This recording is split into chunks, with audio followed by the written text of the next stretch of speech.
todos y muchísimas gracias a José Alberto por permitirme hoy estar aquí hablando y a todos ustedes pues por dedicar un rato de su tiempo a estar escuchándome a mí. Me gustaría empezar la conferencia con una pequeña anécdota sobre Boris Yeltsin, entonces me gustaría poner un poco a prueba la capacidad de observación del público y empezar preguntando si alguien en esta fotografía nota algo que le llame la atención de la persona de Boris Yeltsin. Doy unos instantes para que la gente pueda pensar. De la foto de Lenin. No, de la persona de Yeltsin, de la figura. Le falta el pulgar izquierdo. Vale. Sí, así se ve mejor. Vale. Pues sí, efectivamente, como podemos comprobar, le faltan varios dedos de la mano izquierda. Y esto se debe a que, Boris Yeltsin nace en 1931, igual que en el mismo año que Gorbachev. Y claro, evidentemente, pues la Segunda Guerra Mundial le pilla siendo niño. Entonces es una época en la que evidentemente pues todos los niños pues tienden a imitar lo que ven en los mayores y todos juegan a ser soldados y todos quieren ser soldados y todos quieren ir al frente a defender la madre patria, ¿no? Entonces claro, estos niños pues se dedican a juguetear entre ellos, hacen sus escopetas, hacen sus cañoncitos para jugar. Y bueno, pues llevados un poco pues por esa natural curiosidad que tienen los niños, pues deciden llegar a la conclusión de que van a robar un par de granadas para ver cómo son por dentro.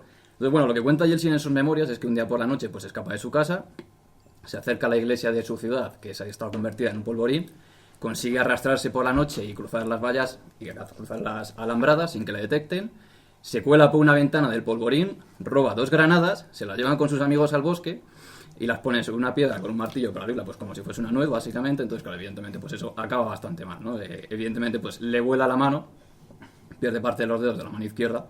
Y eso es una cosa que siempre él tendrá, digamos, un complejo. O sea, es realmente bello. O sea, yo, por ejemplo, hasta hace poco pues no me había dado cuenta, ¿no? Es una anécdota un tanto peculiar, ¿no? Pero que es una cosa que él siempre en todas las fotografías trata que no se note, que no se le vea, ¿no? Entonces es realmente, hasta que no te fijas mucho, pues casi nadie se da cuenta de ese detalle, ¿no? Entonces, bueno, podemos darnos cuenta ya un poco con esto que el carácter que tenía realmente Yeltsin era realmente una persona con un carácter firme y también una persona con un carácter temerario. Entonces, esto va a ser un poco lo que va a marcar su vida, y un poco también la dirección que va a tener Rusia durante los años 90. La conferencia en sí va a tener, digamos, 2 partes, porque no podemos hablar de Rusia en los 90 sin entender un poco qué pasa antes y cómo llegamos a esa situación, ¿no? ¿Qué ocurre antes para que lleguemos a la época de los 90, ¿no? Entonces tenemos que hablar un poco de la desintegración de la Unión Soviética. Entonces la primera parte pues va a ser más sobre el tema de Gorbachev, que la decide llamar pues Gorbachev, el fin de una era, y la segunda parte, que es Yeltsin, evidentemente pues un camino tortuoso, ¿no? Entonces aquí sí que me gustaría hacer 2 puntualizaciones. La primera parte va a ser del 85 hasta el 91, que es cuando se desintegra la Unión Soviética, y la segunda va a ser desde el 91 hasta el 2000. Esto lo digo enfatizando un poco en el tema de las fechas para que tengamos claro, sobre todo el tema en el momento de las preguntas, que intentar acotarlas a ese periodo de tiempo. Es decir, yo entiendo que ahora mismo, con todo lo que está pasando en Ucrania, pues todos los temas relacionados con Rusia pues despiertan un especial interés. Pero el objetivo de esta conferencia no es analizar lo que está pasando ahora, o sea, es entender los 90. Entender los 90 nos puede ayudar a entender muchas cosas que están pasando hoy en día. Pero el objetivo de la conferencia no es analizar cómo hemos llegado a la situación en Ucrania, no es analizar la Rusia de Putin. Entonces, de cara un poco a las preguntas, que intentemos entender que el periodo de tiempo, para entenderlo, es del 85 al 2000. Preguntas a posteriori para entender el conflicto de Ucrania, por favor, intentemos dejarlas a un lado, ¿no? Y luego la segunda cosa que también me gustaría dejar un poco clara antes de empezar es realmente cuál es el objetivo de esta conferencia. Cuando yo planteo esta conferencia, mi idea no es hacer una charla magistral y soltar aquí un chorreo de datos, de fechas, de nombres rusos, que al final nadie se va a quedar con eso cuando salgamos por la puerta. Yo parto de la base de que habrá gente aquí que seguramente sabe muchísimo del tema y probablemente seguro que más que yo, pero también habrá mucha gente que probablemente sea la primera vez que tienen contacto con este tema. Entonces, considero que es más importante que salgamos de aquí con 4 fechas concretas y que entendamos un poco los 4 datos necesarios para saber cómo eran los 90, a no entrar año por año describiendo qué pasa a nivel interno, a nivel externo, cuáles son los problemas. O sea, creo que sería contraproducente. Creo que con que salgamos de aquí sabiendo un poco pues los hechos del 91, la crisis del 93, un poco la guerra de Chechenia, las elecciones del 96 y el año 99, creo que con eso podemos construir una base bastante sólida para que saliendo de aquí podamos entender bastante mejor a cómo funciona la Rusia actual. Entonces, bueno, dicho eso y aclarado esto, pues damos ya un poco paso a la conferencia en sí. La primera parte, como hemos dicho, Gorbachev, el fin de una era. Bueno, pues Mikhail Gorbachev, llega a ser nombrado secretario general del Partido Comunista de la Unión Soviética en marzo de 1985. Y claro, pasa a la historia por ser el representante más joven que ocupa este cargo. Pero esto tiene su explicación, no es una cuestión de mera casualidad, ni es un dato simplemente, bueno, es el más joven, bien por él, no. Esto tiene una explicación. Y la explicación es la siguiente. En un espacio de tiempo muy corto, se produce la muerte de 3 presidentes de la Unión Soviética. Tenemos que tener en cuenta que Brezhnev, que es este que tenemos... A ver, vale, se ve la flechita, vale. Pues Brezhnev, que es el que tenemos aquí en el medio, él muere en el 82. Es sustituido luego por el presidente Andropov, que muere en el 84. Y luego en marzo del 85 muere Chernenko, que es este presidente que tenemos aquí y el que es justamente el anterior a Gorbachev. Entonces, claro, esto tiene una explicación muy sencilla. Es decir, todos los cuadros de mando del Partido Comunista de la Unión Soviética de aquella época realmente habían empezado su carrera en los tiempos de Stalin. Entonces, claro, cuando estamos hablando de que es el 85, ya es gente que tiene una edad bastante avanzada. La mayoría de ellos están en los 70 o rozándolos o ya en unos 70 avanzados. Entonces, claro, el Partido Comunista necesita una regeneración de los mandos. Y por este motivo es el por el que eligen a Gorbachev. Gorbachev, para entendernos un momento, para entender un poco cómo va a funcionar, o sea, le ponen al frente de un autobús sin frenos. Es decir, la Unión Soviética, para hacernos una idea, a nivel económico, que va a ser el gran problema que va a arrastrar el gobierno de Gorbachev, la Unión Soviética, su momento de máximo auge a nivel económico es entre el 65 y el 70. Pero claro, en esa carrera de armamento que está llevando a cabo con Estados Unidos en plena Guerra Fría, pues eso lastra inmensamente la economía. ¿Y esto qué supone? Que, pues, que a mediados de los 70, la Unión Soviética entra en una crisis económica bastante importante. Entonces, Gorbachev, cuando llega al poder, se encuentra con esto.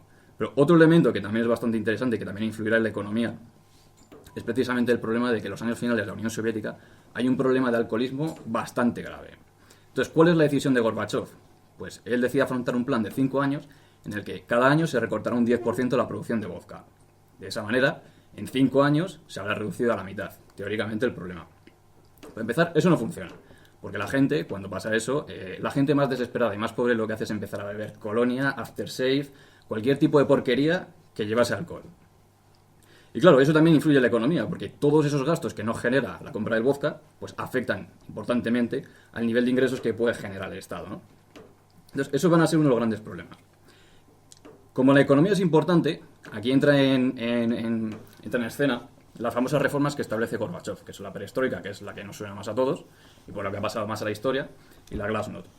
La perestroika en sí es, traducido digamos al castellano, significa algo así como reestructuración. Y al final lo que busca es introducir ciertas medidas del mercado en el sistema socialista. Pero claro, para hacer esto, y evidentemente en un sistema como es el que esté existente en la Unión Soviética, pues hace falta también introducir ciertas reformas a nivel político, que son las que producen la glasnost. Que la glasnost, al final, se puede traducir al castellano pues como transparencia, para poder entendernos, ¿no? Entonces se empieza a dar una cierta libertad, tanto a los medios de comunicación, como también a los propios ciudadanos. Entonces ya sí que puede empezar a existir una cierta crítica hacia el partido, y sobre todo empieza a existir una cierta crítica hacia la época de Stalin, que hasta ese momento pues había sido como la gran figura que nadie podía criticar y sobre la que se había sostenido la Unión Soviética y el comunismo. Entonces, claro, en un régimen como el comunista, establecer esta serie de cambios va a significar que Gorbachev va a tener enemigos por todos lados. Primero, a los conservadores comunistas más duros, que entienden que esto va en contra del sistema y que no se puede permitir. Por otro lado, a los liberales, que entienden que las medidas que está aplicando Gorbachev, pues que no son suficientes para cambiar el sistema. Y luego, por otro lado, también esas medidas de apertura política también van a dar manga ancha para que empiecen a surgir nacionalismos, tanto dentro de la propia Unión Soviética como dentro de los países del Pacto de Varsovia. Entonces, al final, va a tener problemas por todos lados. Y de hecho eso va a ser un poco la parte de la política errática de Gorbachev a ratos, porque claro, o sea, para llevarse a veces bien con unos, tiene que contrastar con otros, entonces a veces su política va a ser errática porque se va a acercar a los conservadores, otras veces se va a acercar más a los liberales, y al final es imposible contentar a todos. Y eso va a ser uno de los grandes fracasos, al final, al realizar su política e intentar reformar la Unión Soviética.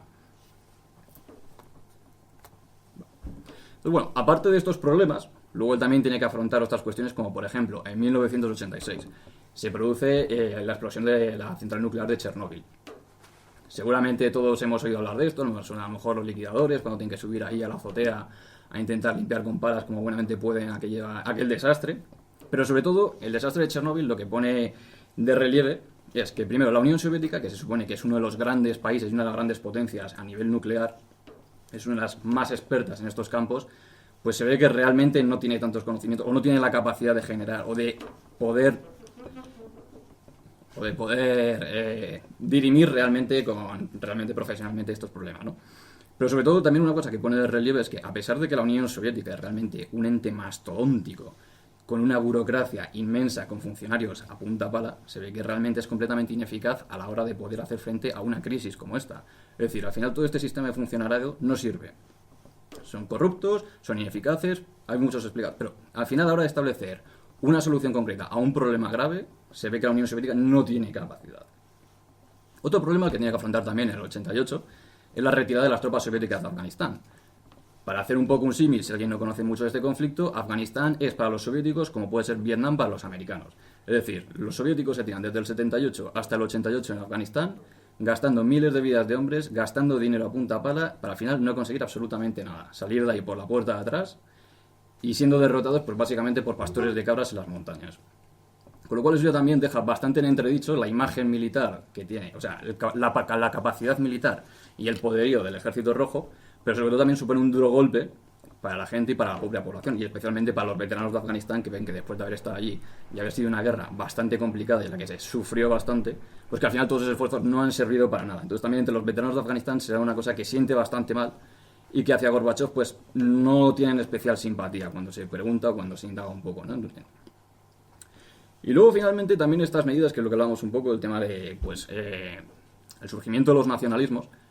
Pues claro, esto genera que en el 89 van cayendo todos los regímenes socialistas de Europa del Este, comenzando por Polonia, pasando por Rumanía y sobre todo, que es el más conocido de todos, el punto álgido es la unificación de Alemania tras la caída del muro de Berlín en el 89, el que todos los regímenes caen uno detrás de otro a plomo.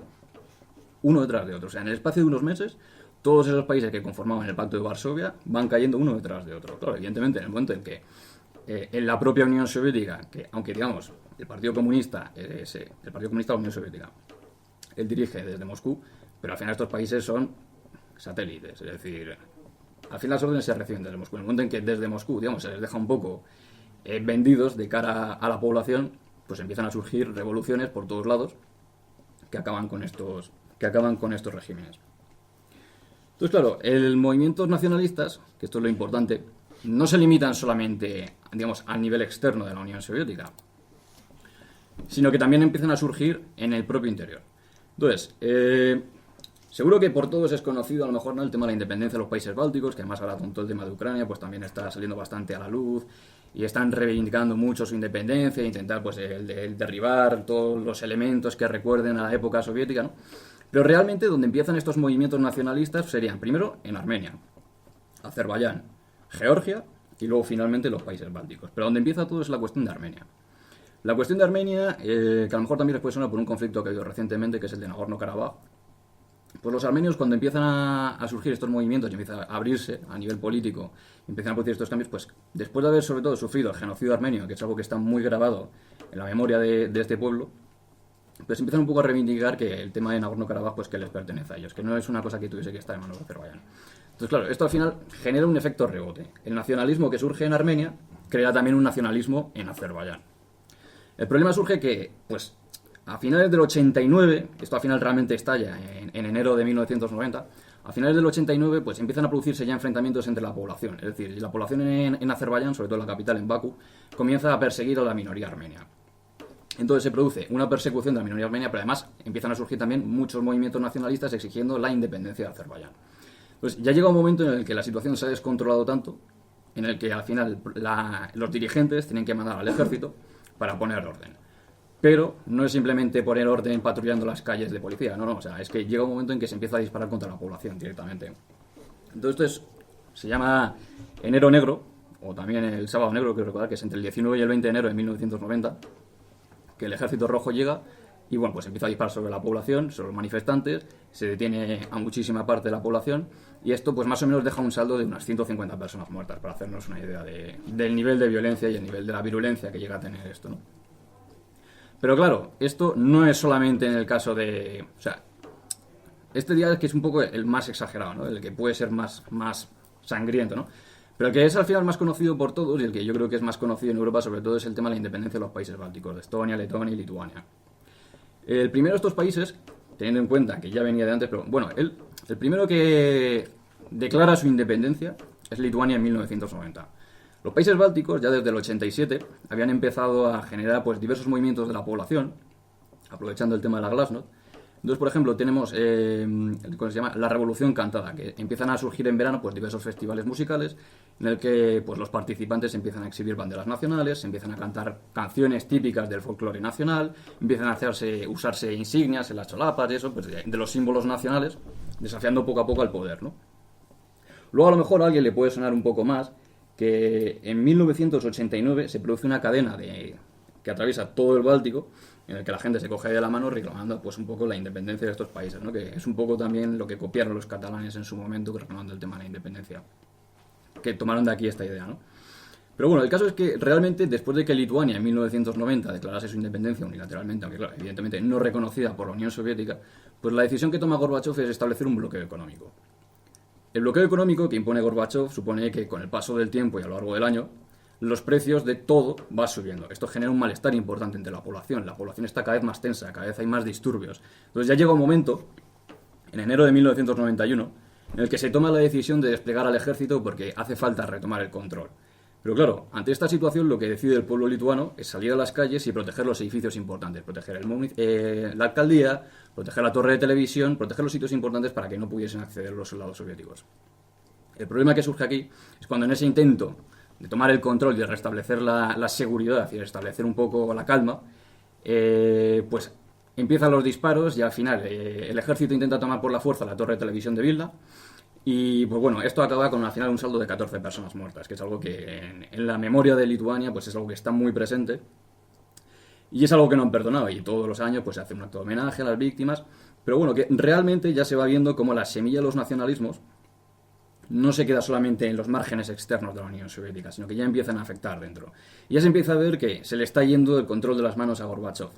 Y esto, claro, supone que el Partido Comunista, los que son los más conservadores, los más reaccionarios, pues ya empiezan a ver con malos ojos a Gorbachov.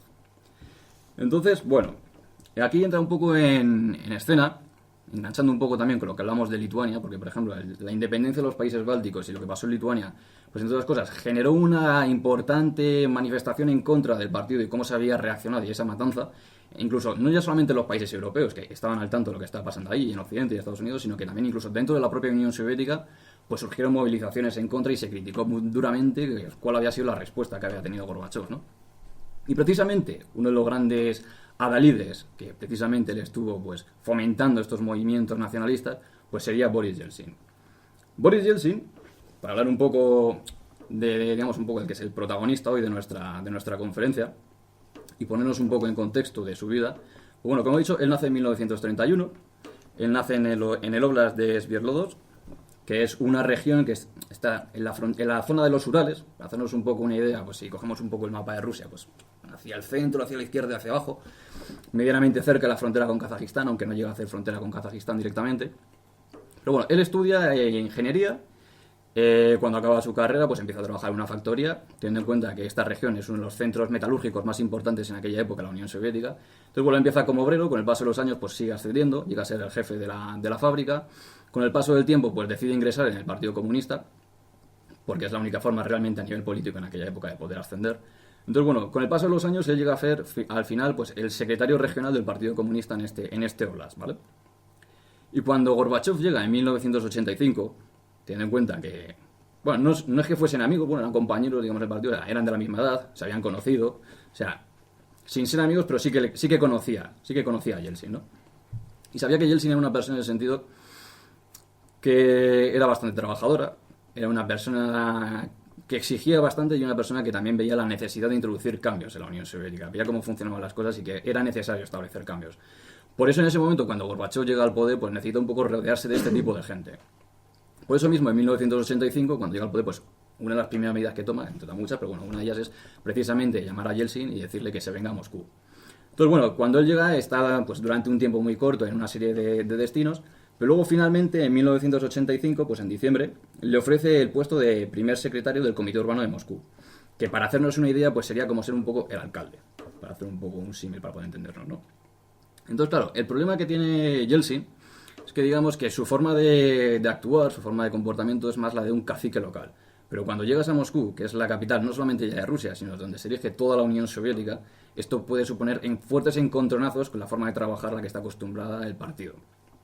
Entonces, claro, la forma de trabajar de Yeltsin es muy directa. En ese sentido, para empezar, cuando llega a la mitad de la gente que está bajo su cargo, cuando ve que no le convencen o que no funcionan como deberían de funcionar, los expulsa a todos fuera. Entonces, eso ya empieza a generarle enemigos a nivel interno del partido. Luego, aparte, él tiene una forma de mandar muy suya, por decirlo de manera suave. Es decir, tiene un carácter muy fuerte y él, por ejemplo, muchas veces después de dar una orden, lo que hace es que se presenta en las oficinas o en los centros de producción para comprobar in situ si se están cumpliendo esas órdenes o si no se están cumpliendo.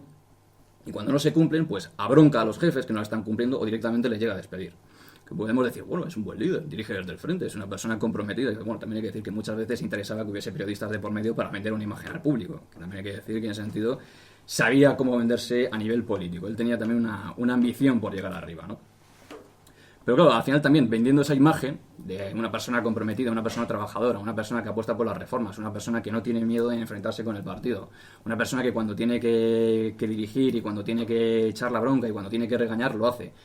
Eso también le sirve para, de cara al público, pues irse un poco ganando la confianza de la gente y que le vean como un hombre del pueblo. Porque también es una cosa que es bastante llamativa, teniendo en cuenta cómo funciona la política en aquella época. Es decir, el Partido Comunista gobierna para el partido, no para el pueblo. No se busca ganar los votos del pueblo. Pero él sí que es una persona en ese sentido que se acerca, que habla con la gente, que se vende, que se deja ver. Entonces, eso va generando que ya en esa época, desde el 85 al 87, ya se va ganando la confianza del público y la gente le ve como un ciudadano, pero como un político de calle, una persona que se gana la confianza de la gente. Pero claro, estos 2 años suponen que va ganando enemigos por todos lados. Y sobre todo, de cara a lo que estábamos hablando, de esas medidas aperturistas de Gorbachov, él critica muy duramente que el partido, pues, o no pone los recursos suficientes para llevar a cabo esos cambios, o no tiene el coraje. Pues claro, son cosas que sientan bastante mal en la cúpula directiva, y eso supone que en 1987 el partido le destituye de su cargo. Digamos que cae un poco en desgracia. Eso también le sirve para vender de cara al público, pues que es una persona que ha sido perseguida por el partido, que el partido es que le castiga, entonces para ganar también otra vez más adeptos, digamos, entre la población. Pero digamos que en ese sentido, o sea, su carrera pues no acaba aquí. Digamos que durante una serie de años pues queda un poco en segundo plano. Evidentemente no se vuelve a su ciudad, consigue un escaño de diputado en el Soviet Supremo, que para entendernos, a lo mejor alguna vez se me escapa, pues es también el Parlamento. Entonces, a veces en vez de utilizar el Soviet Supremo me refiero al Parlamento, es lo mismo, para que no nos perdamos. Consigue un escaño de diputado en el Parlamento, en el que está durante varios años. Se gana un poco esa fama de azote, porque claro, ya evidentemente a Gorbachov ya existe una enemistad personal importante. O sea, ya si vemos un poco la imagen y las miradas matasen, pues creo que Gorbachov no hubiese vivido tanto como vivió el hombre. Entonces, se gana ya una fama de azote de los comunistas, de azote del partido, una persona que quiere realmente aprovechar y llevar Rusia y la Unión Soviética a otro nivel, de llevarla al sistema occidental, de luchar por la democracia, medidas liberales. Y eso le supone que al final, pues en 1991, en 1990, llega al cargo, es elegido como presidente del Soviet Supremo. Llega a ser elegido al final como presidente del Parlamento, de donde tiene la oportunidad de dar todavía más batalla y convertirse en un elemento bastante incómodo para la dirección del partido. Posteriormente, luego ya, en junio de 1991, el 12 de junio de 1991, a través de unas reformas que intenta establecer Gorbachov en la Unión Soviética, se ha elegido como el primer presidente de Rusia. Pero en ese momento es la República Socialista Federativa Rusa. Es el primer presidente que existe en ese momento. Y es muy interesante ver cómo llega a esa posición, porque para eso tenemos que pasarnos un poco a la foto de la derecha y explicar un poco antes qué ocurre. Es decir, después de todos estos acontecimientos que hemos visto por parte de la Unión Soviética, ¿no? El surgimiento de los nacionalismos, todos los desastres que está viendo, parece que el partido está en contra. Pues llega un momento en que Gorbachov, para ver si realmente tiene el apoyo del pueblo y realmente si la gente piensa que es necesario mantener la Unión Soviética o si es necesario establecer cambios y cambiarlo, pues él decide hacer, el 17 de marzo de 1991, se establece un referéndum, en el que en el referéndum se pregunta si la gente quiere que se mantenga la Unión Soviética, aunque, aquí es un poco donde entran las reformas que quiere establecer Gorbachov, la pregunta es si se debe mantener la Unión Soviética, pero como un sistema renovado de repúblicas federadas soberanas. Es decir, el poder ya no se administra totalmente desde el centro, sino que se empieza a repartir el poder hacia afuera, hacia la periferia, dar más poder hacia las repúblicas, ¿no? Y esto evidentemente... que se me olvidaba. Y aprovechando este referéndum, hay algunas repúblicas, entre ellas, una de ellas es Rusia, en la que se introduce una pregunta más. Y esa pregunta más que consigue introducir Yeltsin en este referéndum del 91 es, aparte de si la gente está dispuesta o no a que se mantenga la Unión Soviética como tal o a establecer ciertas reformas, sí se debería introducir la figura de un presidente. Entonces, bueno, es cierto que al final el referéndum se lo adelante con un 70%, es decir, que sí que hay un apoyo por parte de la población para que se mantenga la Unión Soviética, no hay un apoyo generalizado, no, es que la Unión Soviética debe... No, o sea, se debe mantener, pero sí que es necesario establecer reformas, que eso es al final lo que sale, y esa es la decisión que sale con el referéndum, ¿no? Pero con esa pequeña preguntita que había metido ahí Yeltsin, pues él también recibe el apoyo del pueblo para poder ocupar y seguir dando guerra a Gorbachov.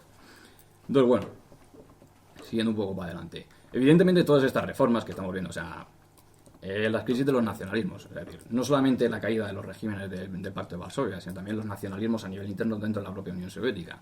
Estas medidas de Gorbachov, de apertura, de reforma económica, estas medidas de si la Unión Soviética debe existir, pues esto en la cúpula, digamos.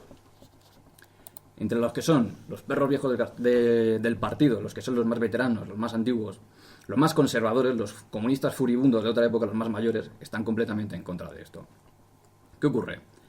Que al final deciden llegar a la conclusión, sobre todo, es una decisión entre los más reaccionarios del Partido Comunista de la Unión Soviética y los dirigentes de la KGB. Y se decide que es necesario apartar a Gorbachov, que todas estas medidas solamente están llevando al caos, que estas medidas van a acabar con la Unión Soviética, que esta no es la forma en la que tiene que dirigirse la Unión Soviética, esta no es la forma en la que se entiende que es el comunismo, y se toma la decisión de apartar a Gorbachov del cargo. ¿Y cómo se hace esto? Con un golpe de Estado. El golpe de Estado se aprovecha en agosto del 91. En agosto del 91 se aprovecha que, evidentemente, pues siendo la época de vacaciones, pues Gorbachov está en ese momento, está en Crimea, está de vacaciones en una dacha, está ahí disfrutando pues del tiempo, de la playita, y lo que se hace es que en ese momento la KGB pues despliega hombres y le incomunican, rodean completamente, o sea, incluso en la cala se ponen, incluso hay varios barcos de la Armada y se rodea completamente la finca y se le deja incomunicado, se cortan todas las comunicaciones, no hay coches, nadie entra ni sale sin que la KGB lo sepa. Y entonces en ese momento la idea que ellos tienen es, se aísla a Gorbachov, se le aparta, y a su vez se da un golpe de efecto en Moscú. Es decir, se entra con los tanques, se da un golpe militar y se cambia la cúpula directiva.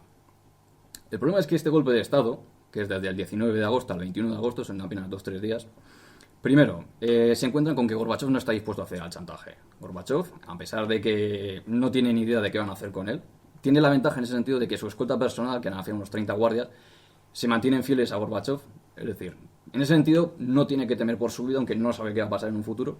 Pero bueno, él realmente en ese sentido puede estar un poco tranquilo. De hecho, él lo que hace es aprovechar también, se pasea un poco por la playa para que la gente, desde lejos, los que estén en los camas, puedan hacer fotos y que piensan que Gorbachov realmente sigue vivo, que no le ocurre nada, porque lo que vendía esta cúpula directiva, que Gorbachov estaba ya enfermo, que Gorbachov ya estaba completamente incapacitado para seguir gobernando y que era necesario renovar la cúpula directiva. Entonces, de esa manera, yendo a pasear por la playa y dándose a ver por el público, pues podía mostrar que realmente a Gorbachov no le pasaba nada y que estaba retenido allí en contra de su propia voluntad. Y mientras ocurre esto, pues lo que decimos, ¿no? Se decide que tenga que entrar el ejército en Moscú, se mandan fuerzas de las guarniciones de los alrededores, es decir, se mandan fuerzas paracaidistas, se mandan carros de combate, se manda infantería motorizada, que entran en la capital, toman posiciones en la capital, rodean la sede del Parlamento, que es este edificio que tenemos aquí atrás, que es la Casa Blanca, o el Soviet Supremo, o sea, se puede conocer un poco por los tres nombres, entonces bueno, si a veces cambio, pues para que no nos perdamos, la Casa Blanca, el Soviet Supremo, el Parlamento, bueno, es este edificio. Rodean el edificio y realmente el problema es que este golpe, en la cabeza de los dirigentes estaba muy bien formulado, pero realmente el apoyo que tenían era mínimo. Más allá de los dirigentes del Partido Comunista y más allá de los jefes de la KGB, no tenía apenas apoyo por parte de la jefatura, o sea, de los cuadros de mando intermedios del Partido Comunista. No tenía apoyo por parte de los jefes militares, prácticamente ninguno, o sea, algunos sí que obedecen las órdenes, pero cuando se plantan allí dicen, ¿y ahora qué hacemos aquí? O sea, realmente por parte de los jefes militares pues tampoco hay ninguna voluntad de dar un golpe de Estado. Y sobre todo también influye mucho que la población no acepta este cambio. Es decir, ellos ven lo que está pasando, entienden que es un golpe de Estado, por mucho que se diga, no, es que Gorbachov está enfermo y es que es necesario, no, o sea, se entiende que es un golpe de Estado, la gente sale a las calles a buscar información, pero cuando ve esto pues empiezan a montar barricadas, empiezan a manifestarse, empiezan un poco también los tumultos, entonces este es el momento en el que realmente es el momento estrella de Boris Yeltsin, es decir, es el momento perfecto para salir a la palestra y ocupar su momento en la historia. Este es su momento, esta fotografía. Es muy interesante porque realmente, evidentemente, los golpistas, una de las primeras ideas que tienen es detener a Yeltsin. Al final el tío consigue escaparse pues por mera casualidad. O sea, creo que salió de su casa como 10-15 minutos antes justamente de que llegasen a detenerle. Pero el caso es que él se acerca al Parlamento y viendo lo que está pasando, viendo que la gente está ahí alrededor de los tanques, que la gente está empezando a manifestarse, que la gente está empezando a quejar, pues él, ni corto ni perezoso, lo que hace es coge, se sube a uno de los carros de combate y da un discurso diciendo que hay que luchar por la libertad, hay que luchar por la democracia y que no podemos esperar a que pase como en Lituania. Y anima a la gente a lanzarse a las huelgas generales. Entonces, claro, cada vez hay más gente alrededor del Parlamento. Los militares no quieren disparar contra la población. Se ve que realmente quien controla la situación en ese momento y quien tiene todo el apoyo del pueblo es Yeltsin, y en un momento en que ya los golpistas dicen, mira, Gorbachev no piensa ceder. No tiene ningún sentido entrar por la fuerza en el Parlamento, porque va a ser un baño de sangre y no tenemos el apoyo ni de los militares, ni tenemos el apoyo del pueblo, no tiene ningún sentido. Con lo cual, al final, pues el golpe de Estado del 91 pues acaba cayendo por su propio peso, porque no tiene apoyos. Más allá de los 4 dirigentes de turno, pues no tenía ninguna base. No había manera de que aquello pudiese salir adelante, ¿no? Entonces, bueno, realmente es una imagen bastante importante esta, porque mientras mientras Boris Yeltsin está dando este discurso, pues estas imágenes están dando la vuelta al mundo. O sea, los medios, y se puede ver aquí, por ejemplo, que hay aquí un reportero con la cámara. Estas imágenes están dando la vuelta, o sea, se ven en toda Europa, se ven en todo Occidente, ese discurso está siendo transmitido prácticamente en directo. Entonces, esto ya le supone que, de cara al mundo, Yeltsin es el adalid de la libertad y la democracia en Rusia. Y esto va a ser muy importante también a lo largo de su carrera para vender esa imagen, ¿no?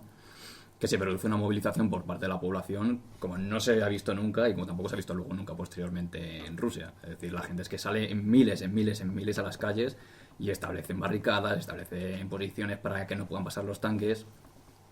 Pues realmente es que tampoco el ejército puede hacer nada y es que tampoco ellos están dispuestos a disparar contra el pueblo. O sea, para que te hagas una idea, el saldo de muertos de aquel día es de 3 personas. Es decir, cuando han aparecido esas imágenes por la noche, realmente es una columna que está cambiando de posición y la gente, al ver que los tanques se están moviendo, se empieza a poner nerviosa, intenta pararlos, intenta ponerse en medio, hasta que llega algún iluminado que tira un cóctel molotov, los tíos que están dentro de los tanques se ponen nerviosos, arrancan, que se ve que hay como que están atravesando una barricada para salir de ahí, y a estos chavales que están intentando subirse a los tanques, pues al final les pasan por encima, o sea, les arrollan porque se caen por accidente, o sea, realmente no se dieron órdenes de disparar, ni se tuvo intención, o sea, aquellas muertes fueron accidentales, pero que al final, para que te hagas una idea, o sea, es que el golpe de Estado del 91 se salda solamente con 3 muertos.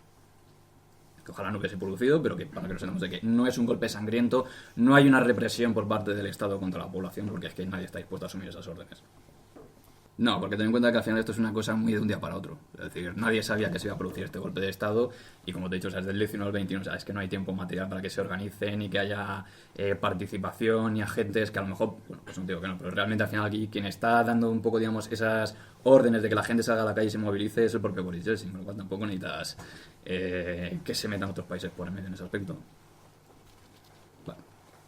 Entonces, bueno, pues finalizado el golpe de Estado, pues bueno, evidentemente pues Gorbachev es liberado, vuelve a tomar otra vez el control de la situación, vuelve otra vez al gobierno, pero ya se da cuenta todo el mundo de que realmente Gorbachev no controla la situación. El hombre verdaderamente fuerte del momento es Boris Yeltsin. Y en el Partido Comunista la gente ya no confía en absoluto, o sea, lo ven simplemente como un nido de, pues eso, de gente conspiranoica, un nido de conspiradores del que no te puedes fiar.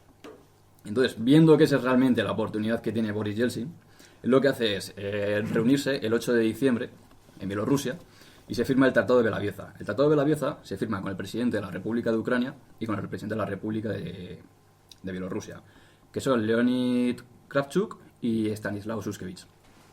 Entonces, ese día lo que se decide es firmar entre los tres, se reconocen entre todos la independencia de cada uno de ellos y se decide que la Unión Soviética como Estado deja de existir, que ya no tiene ningún sentido. Entonces, además de ellos de decidir que ya no quieren ser parte y que son independientes, también deciden generar un nuevo organismo que se llama la Comunidad de Estados Independientes. La Comunidad de Estados Independientes, que de hoy sigue existiendo, es para entendernos un poco pues como una especie de Unión Europea, muy entrecomillado, pero para entendernos, es una especie como de Unión Europea de los antiguos países del bloque soviético. Es decir, al final el objetivo de esta organización al final es básicamente económico, ¿vale? Pero bueno, el caso es que cuando se produce este tratado, el 8 de diciembre del 91, pues inmediatamente la reacción de Gorbachev es decir que esto no tiene ningún sentido, ni tiene base legal, ni siquiera es apoyado por el pueblo, cuando a él, en el referéndum del 91, le habían dado el visto bueno de que la gente quería que se mantuviese la Unión Soviética. Pero claro, si tenemos en cuenta que lo que son los pilares de la Unión Soviética, las tres repúblicas más importantes son precisamente Rusia, Bielorrusia y Ucrania, en el momento en que estas te dicen que es independiente, pues ya está claro que la cosa va bastante mal. Pero es que además luego, si tenemos en cuenta que el 21 de diciembre, o sea, apenas unas semanas después, se produce una reunión entre 11 de los dirigentes de las repúblicas soviéticas que deciden conformar parte de la Comunidad de Estados Independientes, es decir, de 15 repúblicas que conforman la URSS, salvo los 3 países bálticos y Georgia, el resto de los 11 deciden que sí, que quieren formar parte de la Comunidad de Estados Independientes y que quieren ser independientes ellos, que ya no reconoce la autoridad de la Unión Soviética. Entonces, claro, en ese momento, pues Gorbachev ya no puede hacer nada. Ya está claro que hasta aquí hemos llegado, la Unión Soviética ya no tiene ningún futuro, yo no tengo fuerza ni tengo ningún apoyo ya para poder mantener esto adelante. Y de este modo, el 25 de diciembre de 1991, en un discurso televisado en ese momento, que además da la vuelta al mundo y que todo el mundo pudo ver en aquellos momentos, él presenta su dimisión. Y según él presenta la dimisión, se ve, que es la imagen de la derecha, como la bandera de la Unión Soviética es arriada por última vez del Kremlin y es sustituida por la bandera de Rusia, dejando en ese momento de existir definitivamente la Unión Soviética y pasando a ser un elemento de la historia. Y así es como acaba la Unión Soviética. ¿Tenemos alguna duda hasta aquí? ¿Alguien se ha perdido por el camino? No, vale, perfecto. Pues bueno, como hemos dicho, aquí desaparece la Unión Soviética, pero claro, lo lógico, que es lo que pensaríamos todos, es decir, bueno, pues un ente mastodóntico como la Unión Soviética, que es básicamente la sexta parte de la población del mundo, lo lógico hubiese sido que hubiese seguido un proceso gradual de desaparición, que poco a poco se hubiese ido produciendo un traslado de la autoridad del centro hacia el exterior, ¿no? Pero no, de la noche a la mañana la Unión Soviética desaparece. No hay tampoco ningún plan de cómo... No, la gente entra en un fervor, todos contentos, todos felices, hemos conseguido la independencia, pero ¿ahora qué? Porque no tenemos ningún plan. Y ese va a ser el problema que van a afrontar todos los países de la antigua Unión Soviética durante los 90. Pero en este caso en concreto nos centramos en Rusia y este va a ser lo que vamos a afrontar ahora, ¿no? El camino tortuoso, bajo el gobierno de Yeltsin, que tiene que afrontar Rusia para llegar luego hasta el 2000, que comenzará una nueva época. Pero de momento nos encontramos, vale, el 25 de diciembre de 1991 ya no existe la Unión Soviética y ahora somos Rusia. Vale. Pues uno de los grandes problemas que tenemos, evidentemente, va a ser el problema económico. Es decir, pasamos de un sistema socialista, en el que la economía está controlada por el Estado, vivimos en un régimen de democracia, queremos capitalismo. Sí, claro, pero ¿esto cómo se hace? El problema es que tendría que haberse hecho de una manera gradual. Pero el problema es que en el 92, la decisión que toma en ese momento el ministro de Economía de Boris Yeltsin, que es Igor Gaidar, es aplicar una terapia de choque. Es decir, no se va a producir un proceso gradual de cambio, no. De la noche a la mañana, liberalización de los precios y una privatización salvaje de todas las empresas estatales y todos los bancos estatales. Entonces, claro, la cuestión a nivel económico supone la siguiente. Con la desaparición del control del Estado, por parte del Estado, de los medios de producción y de los bancos estatales, pues todo esto pasa de la noche a la mañana a estar privatizado. Y además, al estar privatizado en manos de unos pocos, que son al final los oligarcas, que durante mucho tiempo van a ser los que van a controlar Rusia. Y que a todos seguramente nos suena el famoso tema de los oligarcas rusos. Esto además también supone que con la desaparición de la Unión Soviética y el surgimiento de Rusia, y ahora es Rusia, pues todos esos antiguos funcionarios que antes estaban al cargo de la administración del Estado, pues o son despedidos o aprovechando ese cambio de escenario se pasan al mundo privado, donde evidentemente pues se van a enriquecer muchísimo más, y más en esas condiciones que estamos hablando de la privatización y del surgimiento de los imperios de los oligarcas. Otro problema a nivel económico es que con esa desaparición del control del Estado de la economía, es que en la época soviética todos los medios de producción, todas las fábricas estaban interconectadas. Es decir, no se producía una cosa en un solo sitio, sino que una parte se producía aquí en un país, otra se producía aquí. Entonces los medios de producción están interconectados. En el momento en que eso desaparece y que cada país va a su bola, que a nivel económico cada uno implementa sus propias medidas, los sistemas de producción quedan completamente inoperativos. A lo que se une también un problema de falta de materias primas. Y no es porque Rusia sea pobre en ese sentido, no, sino porque antes esa producción que se generaba dentro, quien controla ahora los medios se da cuenta de que es mucho más rentable venderlo fuera y dedicarse a la exportación que no dedicarlo al consumo interno. Entonces se produce una falta de materias primas a nivel interno. Otro problema que también genera esto a nivel económico, un incremento de la criminalidad impresionante. Es decir, un auge de la corrupción por todos lados, surgimiento del mercado negro, mafias, bandas armadas, enfrentamientos entre clanes político-económicos por cuestiones del lavado de dinero. Hay que tener en cuenta que en esta época, si no recuerdo, pues mira, se llegaban a asesinar a centenares de banqueros por ajustes de cuentas y por temas de lavado de dinero y por el tema también del desfalco y todas estas cosas, ¿no? Pero claro, digamos que esto es un poco la parte de arriba, pero digamos, y entre la población, ¿qué ocurre con la población? El ciudadano medio, el ciudadano de a pie. Pues el ciudadano de a pie es al final el que más lo paga, porque al final todo esto que genera, pues genera una inflación, un incremento del coste de vida que la gente no tiene capacidad de asumir. Otro problema importante, claro, el momento en que desaparece ese control del Estado y en el que antes todo dependía del Estado, ¿qué ocurre con el pago de los salarios? ¿Qué ocurre con el pago de las pensiones? ¿Qué ocurre con las becas? ¿Qué ocurre con las subvenciones? Pues en el mejor de los casos tardaba en llegar, en el mejor de los casos. En el peor muchas veces no se cobraba, con lo cual el nivel de vida de la gente cayó en picado. Se produce un empobrecimiento por parte de la población abismal. Medianamente consiguen sobrevivir, digamos, porque en ese proceso, digamos, de capitalización, o sea, una de las medidas que sí que es cierto que se toman por parte del Estado es que, digamos que los pequeños territorios, o sea, el territorio que normalmente rodeaba las ciudades, pues se divide en pequeñas parcelas y a cada ciudadano se le asigna una pequeña parcela, ¿no? Entonces, bueno, en ese sentido, pues digamos que los ciudadanos tienen la posibilidad de tener su pequeño huertito donde pueden cultivar pues las 4 cosas suficientes para sobrevivir. Entre otras cosas, la patata. Esto genera, y parece que broma, pero no, es verdad, esto genera un incremento de la patata. ¿Y qué pasa? Que ¿de dónde se obtiene el vodka? De la patata. Al haber más patata, y aparte de que se pueda comerciar o no, pero al haber más patata hay más acceso al vodka. Y esto genera que el problema del alcoholismo, que ya se llevaba arrastrando desde los años 80, a partir de aquí va a ir todavía más y más y más creciendo, con el evidente deterioro del nivel de la calidad de vida, ¿no? Y básicamente mucha gente va a tener que sobrevivir en aquella época pues con el pan y la patata, va a ser la dieta de muchísima gente en aquella época. Luego también, no solamente esto a nivel económico, va a afectar a la población en el día a día, también hay un problema de identidad, porque claro, hay que tener en cuenta que cuando desaparece la Unión Soviética es la oportunidad de que mucha gente, muchos países puedan reclamar su soberanía, su independencia, su nación. Pero claro, en Rusia, teniendo en cuenta que es la cuna de la Unión Soviética, es donde había surgido el comunismo, donde había surgido la URSS, exactamente de qué nos hemos librado. ¿Qué es lo que ha cambiado para nosotros? Que es como que hemos renunciado a una parte, ¿no?, de nuestro propio ser, ¿no?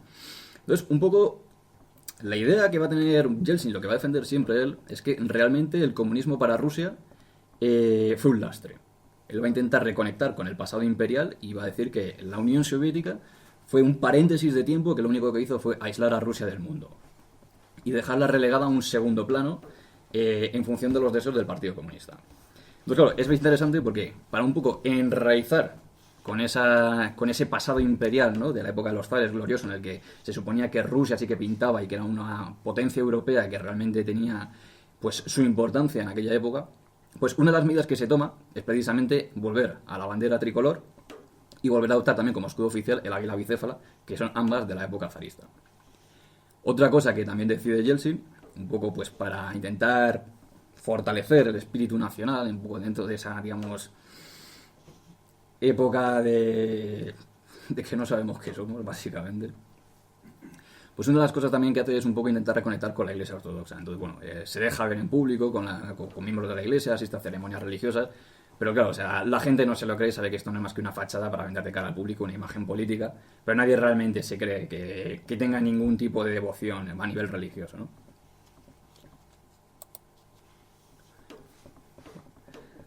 Luego, en cuanto también a los problemas internos que todo esto genera, tenemos que tener en cuenta que Yeltsin gobierna siempre contra los comunistas. O sea, siempre el problema van a ser los comunistas. Entonces, intentando un poco solucionar lo que hemos mencionado con respecto a la crisis económica y a todos los problemas económicos que afronta Rusia en aquellos años, pues bueno, a lo largo del año 92 a Yeltsin se le habían dado unos poderes especiales, por lo cual podía gobernar mediante decreto presidencial para intentar afrontar con éxito las reformas económicas que el sistema necesitaba. Y a medida que va pasando el 92 y la situación económica no mejora y se va acabando el año, Yeltsin intenta que se le vuelvan a renovar esos poderes. Lo que por parte del Parlamento, que está en una parte importante representado todavía por comunistas de la época de la Unión Soviética, porque no se había renovado la institución. De hecho, la constitución vigente en aquel momento todavía era de la época soviética, no se había cambiado. Pues claro, se niegan a darle esos poderes. Y aquí empiezan los enfrentamientos entre Yeltsin y el Parlamento, que para que nos hagamos una idea, van cada vez tensándose más, y llega un momento ya en que en marzo del 93, el 28 de marzo de 1993, se llega a hacer una moción de censura contra Yeltsin. Y la moción de censura no sale adelante por 72 votos. O sea, hacen falta 2/3 y por 72 votos no llega a salir adelante. Entonces, claro, Yeltsin lo que él vende de cara al público es que realmente él quiere establecer cambios, él quiere reformar Rusia, él quiere llevarla a ser un país pues de estilo occidental, democrático y eso, pero que no puede porque está controlado por el Parlamento, que está lleno de comunistas reaccionarios que no le dan libertad para poder afrontar las reformas que él requiere.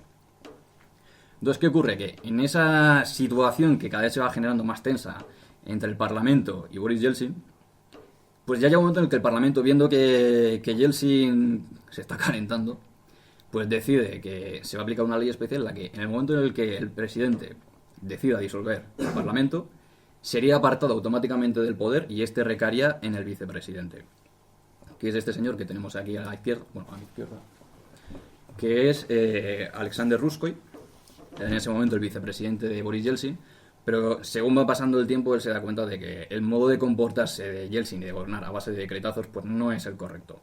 Entonces, en este escenario en el que estamos hablando de tensión entre el presidente y el Parlamento, llega un momento en el que en septiembre de 1993, el 21 de septiembre de 1993, Yeltsin decide aprobar el decreto 1400, por el cual se disolvían las Cortes y tomaba el poder. Claro, esto inmediatamente genera que esta ley que he dicho antes entre en funcionamiento. Con lo cual ya tenemos la crisis montada. Es decir, Yeltsin teóricamente no podía ser presidente. Y de hecho en ese momento el Parlamento nombra presidente a Ruskoy, que él jura el cargo y todo delante del Parlamento en ese momento. Y empieza pues el problema, ¿no? Que los parlamentarios se atrincheran dentro de la Casa Blanca. La gente empieza también un poco a quejarse y Yeltsin tiene que actuar rápidamente. Entonces, para no repetir los errores del 91, pues inmediatamente acordona con policía todo el Parlamento y les deja aislados. Y por mucho que durante días y días y días intenten desbloquear la situación, intentar llegar a algún tipo de acuerdo, ahí no hay manera, nadie cede.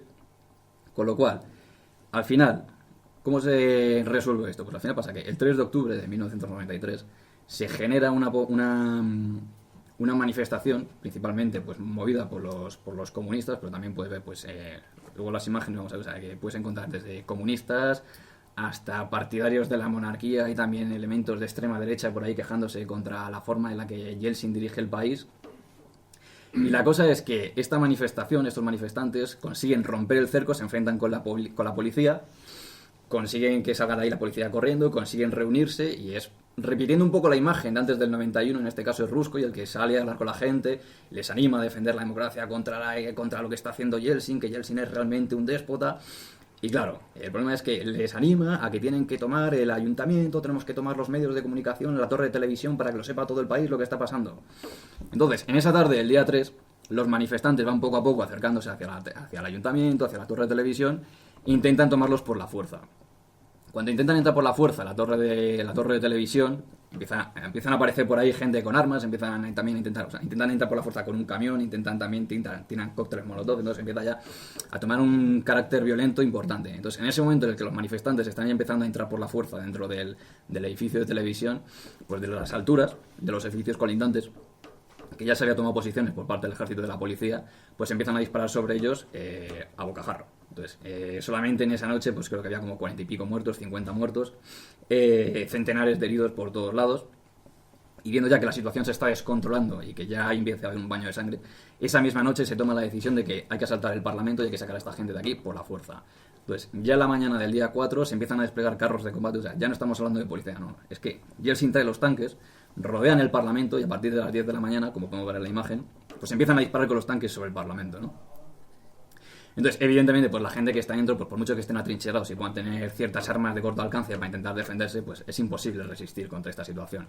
Y ya siendo la situación desesperada, pues bueno, sobre las 4 o las 5 de la tarde, de hecho se produce un asalto del grupo antiterrorista Alfa y les sacan por la fuerza y entonces ya, pues evidentemente el golpe se acaba ahí. la crisis constitucional del 93 se acaba ahí, y Yeltsin, pues digamos que consigue salirse con la suya, ¿no? Al final todo esto se saldó con un saldo de casi 200 muertos, por no contar todo el centenar de heridos.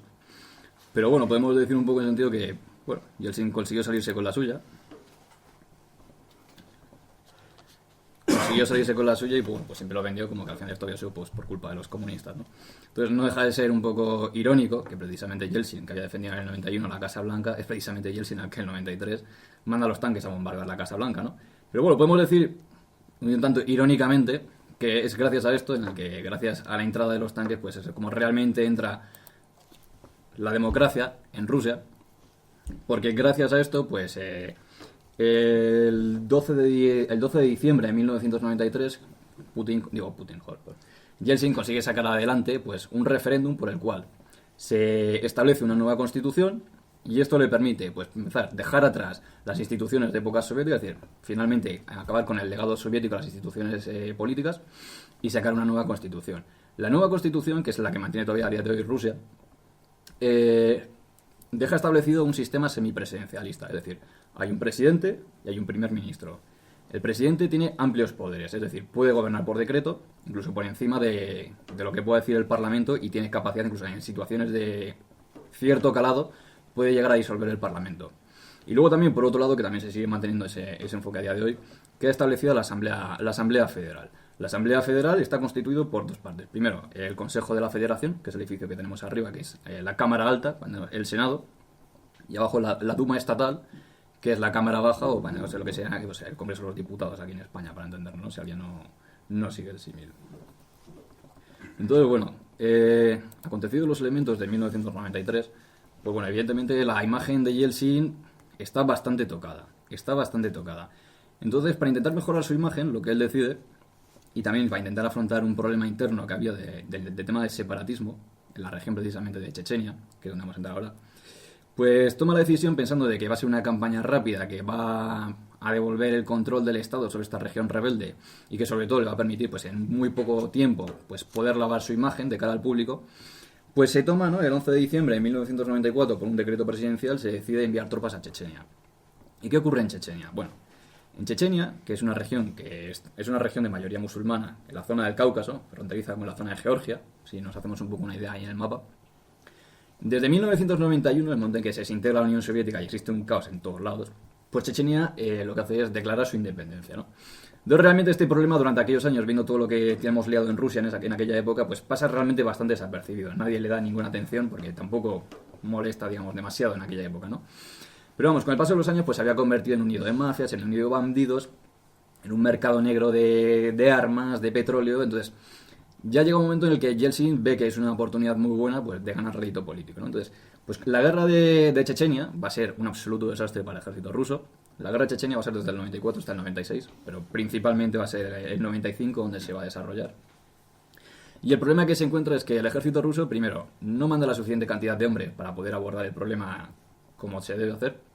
En segundo lugar, el ejército ruso, en aquella época, teniendo en cuenta que es el momento en que se ha desintegrado la Unión Soviética, es un desastre. O sea, ni los soldados están preparados, ni los oficiales, ni el material está preparado. O sea, es un desastre. De hecho, hay algunas noticias crónicas por ahí de que hay incluso columnas de blindados que se quedan paradas porque no llegan los suministros de combustible. ¿Por qué? Porque alguien los había vendido por ahí. O también hay crónicas de soldados que tienen que vender armamento y munición a los chechenos para poder conseguir víveres. ¿Por qué? Porque no llega. Hay una corrupción dentro del ejército impresionante. Esto hace que el ejército sea completamente ineficiente. Y al ser completamente ineficiente, el modo de combate va a ser absolutamente desastroso. Porque, para empezar, se meten a tomar la capital. Es decir, el ejército ruso en aquella época sigue todavía mucho la mentalidad soviética de que el territorio se controla si controla las ciudades. El campo realmente no es tan importante, ¿no? Que ese fue, por ejemplo, el problema que tuvieron en Afganistán. Controlando las ciudades, controlamos el país. Y se meten de cabeza a tomar Grozny. Y claro, no es tan fácil tomar una ciudad, y menos cuando estás hablando de gente que está muy motivada para defenderla, y estás entrando de cabeza con un ejército que no está preparado, con lo cual los asaltos frontales son un absoluto desastre. El ejército se mete de cabeza y los rebeldes chechenos les están esperando, les dejan entrar por las callejuelas y les dejan entrar por las avenidas, y cuando están ya dentro les disparan desde las azoteas, tienen todo minado, todo tienen preparado con trampas, con lo cual es una absoluta picadora de carne humana para el ejército ruso. ¿Qué supone esto? Pues que la técnica de avance al final es: mandamos bombardeo y bombardeo y bombardeo de artillería y aviación y dejamos Grozny completamente arrasado. Con eso consiguen poco a poco abrirse pasito a pasito, pasito a pasito, acceso por el centro de la ciudad y llegar más o menos a tomarla. Porque llega un momento en que los rebeldes chechenos se dan cuenta de que es insostenible y lo que hacen es salir de la ciudad y refugiarse en el sur. La zona sur de Chechenia es una región montañosa y boscosa en la que, claro, es muy fácil ocultarse y muy fácil poder llevar una guerra de guerrillas. Y sobre todo teniendo en cuenta un poco esa mentalidad rusa que hemos dicho de que para ellos ya una vez más o menos controlada la situación en Grozny, pues bueno, el resto es un foco de rebeldes por ahí suelto, pero que ya hemos controlado, ¿no? Y nada que ver, o sea, la situación está muy lejos de la realidad. De hecho, a finales de... O sea, ya hemos dicho que esto es en el 95, ¿no? Pues el caso es que en el 96, en agosto del 96, creo recordar que era de la noche del 5 al 6 de agosto del 96, pues los chechenos lo que hacen es infiltrarse en pequeños grupos, o sea, conociendo el territorio y sabiendo que los rusos no han aislado bien la ciudad y que solamente han establecido un par de puntos de control, lo que hacen es infiltrarse en pequeños grupos de 25 o 30 hombres, conociendo el terreno, se meten por la noche, rodean estas posiciones en las que habían establecido los rusos los puntos defensivos más importantes y les masacran. Entonces, claro, los rusos se ven que tienen que salir de la ciudad y otra vez vuelven a empezar de cero. Resultado, pues que al final se tiene que llegar a un acuerdo, se tiene que llegar el 31 de agosto por narices a firmar un acuerdo de paz con el que intentan un poco salvar la cara. Y además es bastante llamativo porque la fecha tampoco es elegida al azar, sino que precisamente Yeltsin había ganado las segundas elecciones presidenciales en el 96 y precisamente un par de días después iba a tomar cargo de la presidencia, ¿no? Entonces está elegida aposta la fecha para darle la fiesta a Yeltsin, ¿no? Entonces, bueno, pues cuando acaba, pues digamos, esto en el 96, pues Chechenia se queda, digamos, en un limbo legal. Es decir, el ejército ruso sale de allí, supuestamente se reconoce la autonomía, pero al final los chechenos, pues bueno, se queda ahí en tablas, pero que realmente los chechenos pues siguen haciendo un poco, siguen siendo ellos los que controlan el territorio y realmente Rusia pues no tiene ahí nada que hacer, ¿no? Entonces, bueno, como tampoco el objetivo es entrar en detalle de cómo se transcurre la guerra de Chechenia, porque realmente abordar la cuestión de Chechenia nos daría para una conferencia aparte, pero sí que por lo menos me gustaría presentar, digamos, a los tres personajes más importantes en este tema, en este conflicto de Chechenia, ¿no? Que yendo de izquierda a derecha, bueno, por lo menos de mi izquierda a mi derecha, de aquí hacia allá, pues tendríamos aquí a Djokhar Dudayev, Aslan Maskhadov y Samil Basayev. Y aquí, yendo uno por uno, pues bueno, Djokhar Dudayev fue el primer presidente de la República de Chechenia. De hecho, el nombre es República Chechena de Ichkeria, que se me ha olvidado antes también, que es un dato interesante, que el tema del logo, la bandera de Chechenia, que seguro que con lo que está pasando en Ucrania han podido ver por ahí alguna bandera de este estilo, es el elemento, es el animal nacional del pueblo de Chechenia. Es decir, ellos identifican su pueblo con el lobo, porque es un animal fiero y noble que vive libre en las montañas. Y esa es la imagen de identificación con la que ellos tienen de su pueblo. Por eso el tema del logo, ¿no? Entonces, bueno, pues el primer presidente de la República Chechena de Ichkeria es Dudayev. Y es bastante interesante, y esto hay que tenerlo en cuenta, porque en la época soviética, Dudayev había sido general de aviación y había estado destinado en Estonia. Aslan Maskhadov, que es quien luego le sustituye, una vez que es neutralizado por los rusos, es coronel de artillería en Lituania. Entonces, claro, ambos han visto con sus propios ojos cuál ha sido la desintegración de la Unión Soviética. Ambos han visto con sus propios ojos cómo ha funcionado la independencia en las repúblicas bálticas y ambos dicen, oye, si las repúblicas bálticas, que han sufrido muchísimo menos que el pueblo checheno a manos de Rusia, han conseguido su independencia, ¿por qué nosotros no? Y aquí se da el tema de por qué surge la independencia en Chechenia, ¿no? Y el tercer personaje que tenemos aquí a la derecha es Samil Basayev. Samil Basayev me parece que es bastante interesante su figura, no tanto a lo mejor por la importancia que pueda tener la primera guerra chechena, sino también más bien por el tema de la importancia que puede tener la segunda, pero sí que es importante resaltarlo porque en junio de 1995 sí que llega a cometer un acto, digamos, terrorista, es decir, consiguen saltarse con un centenar de guerrilleros, consiguen esconderse en camiones y cruzar la frontera de Chechenia. Se van hasta la región de al lado, que es el krai de Stavropol, y llegan a la ciudad de Buidonos. Allí lo que hacen es que toman la ciudad, se acercan a la zona del ayuntamiento, toman el ayuntamiento, toman a todos los rehenes que se encuentran por el camino, neutralizan a todos los policías y a todos los militares que intentan salir a su paso, y a lo largo de la ciudad van caminando hasta el hospital y se encierran en el hospital con casi 1 millar de rehenes. Cuando la policía y el ejército ruso llegan, pues bueno, el ejército ruso y la policía de aquella época digamos que son más bien amateur de gatillo fácil que no gente profesional. Esa es una época en la que, como dice alguno con mala leche, en aquella época corrían más riesgo los rehenes que los propios terroristas, ¿no?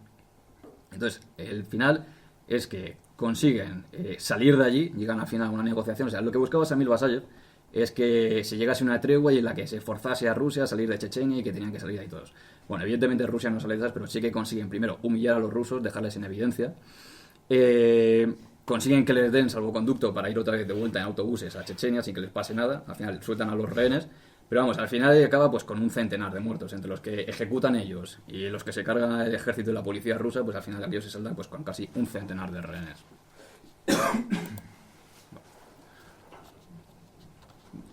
Bueno, pues eso, me parece interesante resaltar un poco esta crisis de los rehenes, no tanto por el peso que tiene la primera guerra chechena, sino por cómo indica cómo se va a producir la segunda guerra chechena. Es decir, mientras que la primera sí que podemos decir que es un conflicto separatista, la segunda sí que va a tener un componente de radicalismo islámico, principalmente de este estilo de tomar rehenes, de producir atentados dentro del territorio ruso, que va a venir precisamente pues más a raíz de un poco de las ideas de Samil Basayev, ¿no? O sea, sí que hay ya un componente de radicalismo islámico que no es tanto de independencia como podría ser el de Dudayev o el de Aslan Maskhadov.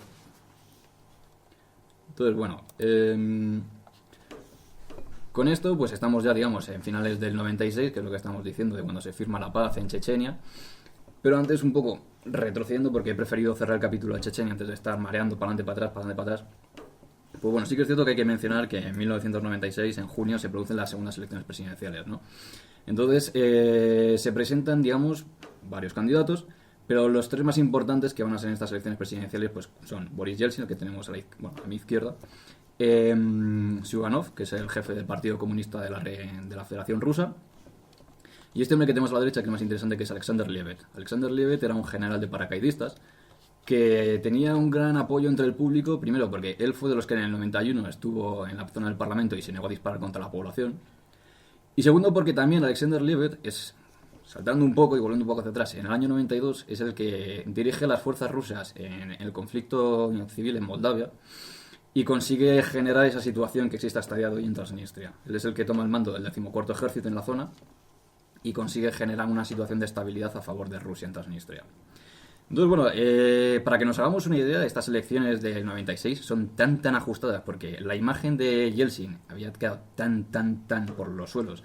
Después de todo lo que ha ido ocurriendo, pero además sobre todo después del conflicto de Chechenia, que había sido una picadora de carne humana y que evidentemente entre la población pues no tenía el visto bueno, son tan ajustadas que para que nos hagamos una idea, a Yeltsin le dan 2 infartos en la carrera presidencial.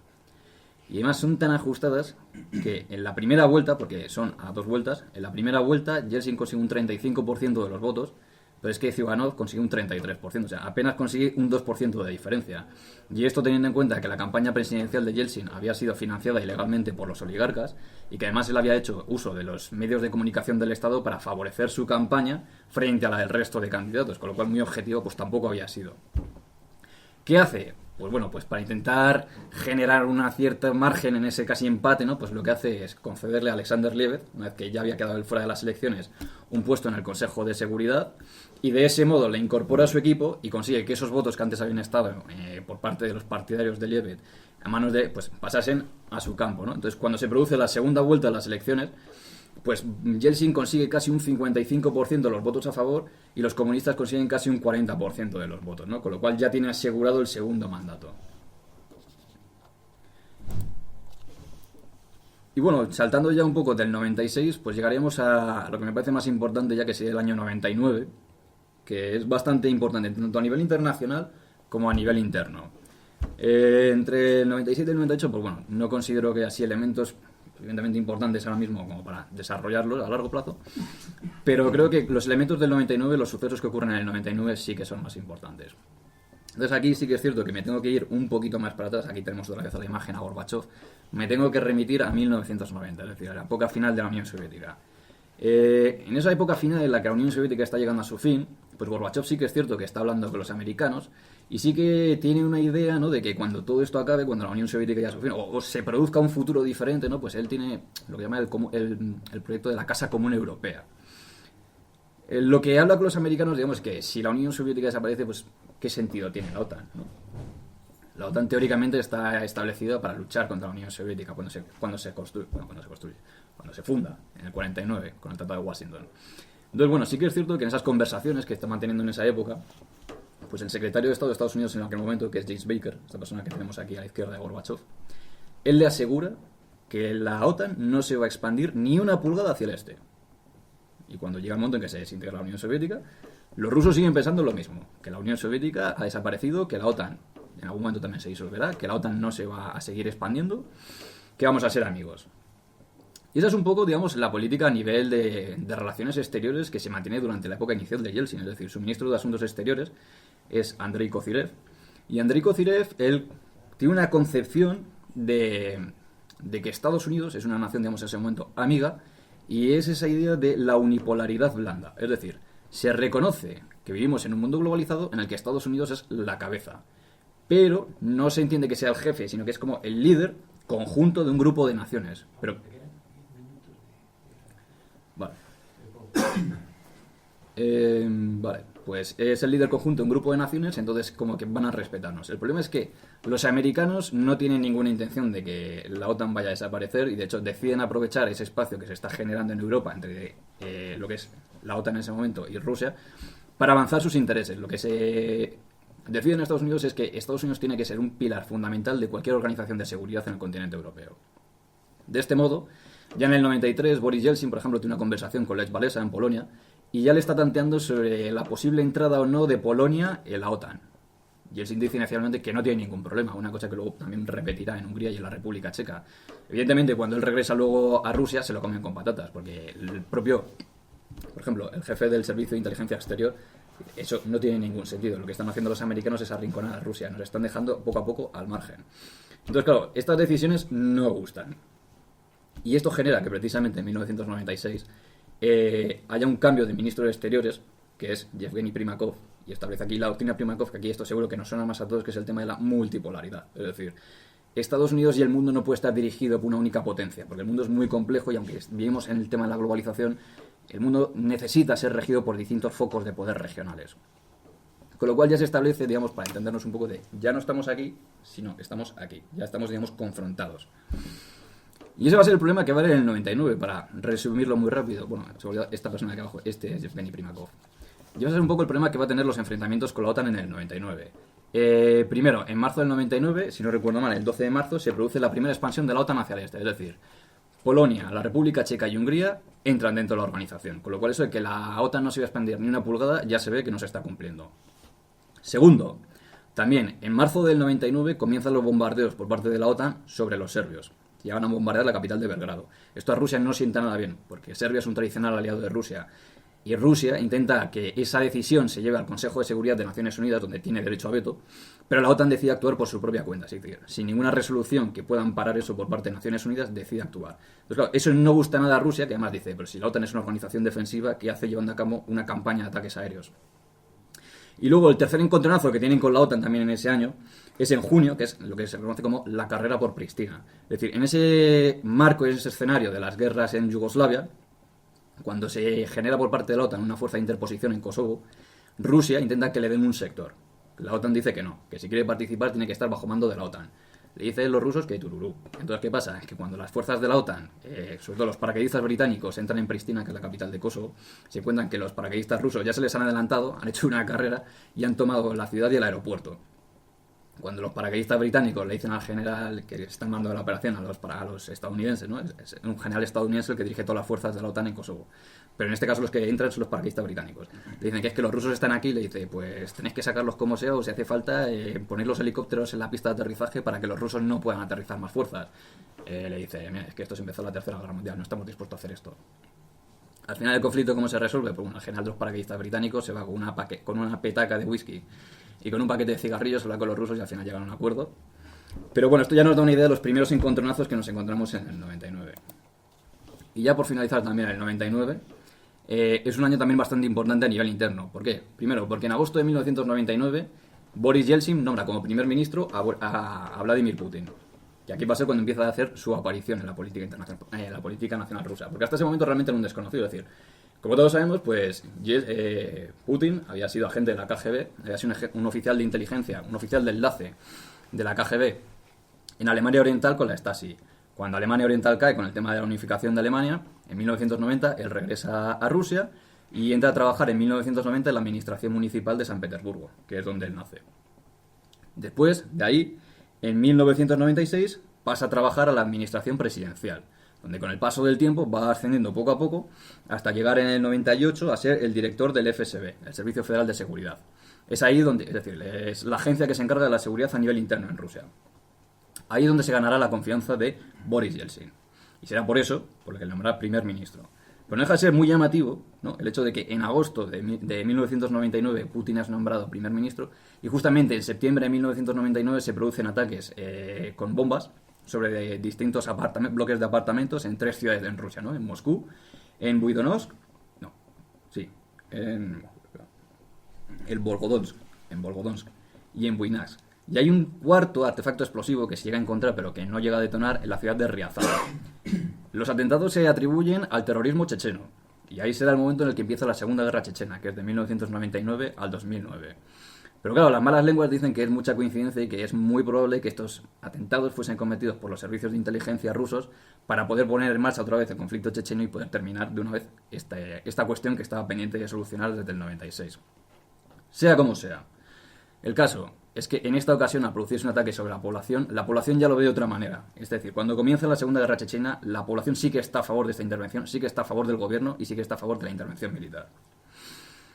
Y luego, pues finalizando ya, también el 31 de diciembre de 1999, Boris Yeltsin, que está ya pues fatal, está ya con una edad bastante chunga y está hecho, a nivel físico, está hecho fosfatina, decide renunciar al cargo, deja como presidente en funciones a Vladimir Putin y posteriormente, en las elecciones del 2000, del 26 de marzo del 2000, Putin saldrá elegido como presidente del gobierno de Rusia.